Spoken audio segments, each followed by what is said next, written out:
ஐயா விஜய் வந்து தொடர்ச்சியாக அதிமுகவை ஊழல் சக்தி எடுத்துக்கிறது. ஏங்க அவரு வெளியில வந்து பொது வெளியில வந்து பார்த்தா தானே தெரியும். பொது வெளியிலே வரல. அந்த சம்பவத்தோட்டு 72 நாட்கள் ஒரு கட்சி தலைவரே வெளியே வரல. நாட்டில் என்ன நடக்குதுன்னு தெரியல. எந்தெந்த கட்சியோட கூட்டணி இருக்குன்னு தெரியல. எந்த கட்சி தேர்தலில் தலைமை தாங்கன்னு தெரியல. அதை வச்சே நாங்கள் என்ன செய்யுங்க? அவருக்கு ஒன்றுமே தெரியாத போது எங்களை கேள்வி கேட்டால் அவர்கிட்ட போய் கேள்வி கேளுங்க.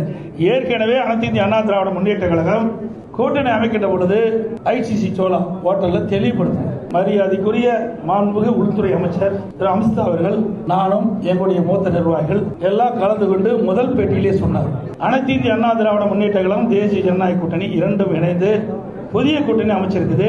இந்த கூட்டணிக்கு அனைத்து இந்திய அண்ணா திராவிட முன்னேற்ற கழகம் தலைமை தாங்கும்.